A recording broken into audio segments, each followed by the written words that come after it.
Parenting is one of the most difficult challenges couples are facing right now. And to add upon it is how to bring up a child in the proper way.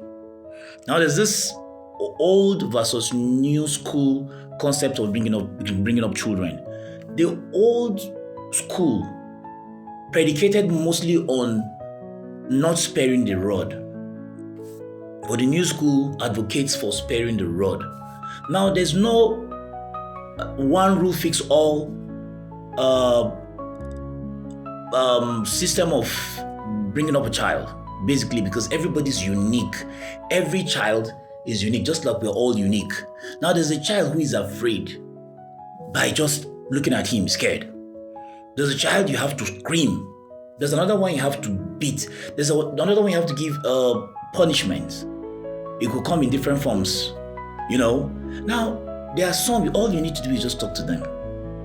So there's no one rule that applies to everybody. And so if you want to go linear, that is using an approach to bring up all your children, you're going to have a problem in your hands. Now, while growing up, my mother wasn't such a strict woman, but she had the way she communicated with us. She just looks at you, and then you're meant to understand. For instance, when visitors come to our house, and you're busy, running around in the sitting room where she's entertaining her guests, and she just looks at you, you're meant to. If you do not leave that place, you're not going to like what's going to happen to you later. And in fact, right there. Now, if a visitor is going to give you a gift, the first thing we do is look at our mother's eyes. There's a way she communicates with you. She tells you not to collect. And you are meant to understand that you shouldn't collect. If you collect, oh my God, by the time the visitor leaves, you're going to collect a very, very good whooping. Now when we go out to visit and we're offered food, you are expected to look into her eyes first, and she may nod approval or disapproval. Once she nods disapproval, nothing on earth should make you eat that food. If you do, you go back home, you're going to eat another dose of whooping. You're going to get whooped so well, you're going to hate you ever ate that food. So these are ways that our parents had devised, and they worked very well. Now, I hear parents say, I don't want my child to go through what I went through.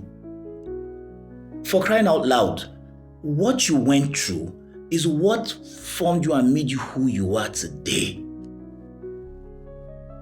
In the olden days, we moved around feeling like there's an invisible camera that follows you, monitoring what you're doing.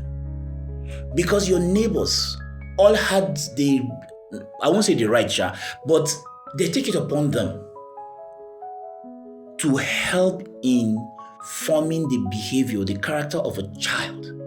The moment they say, no be Mr. ABC became this, now they do like this, somebody will call you to order.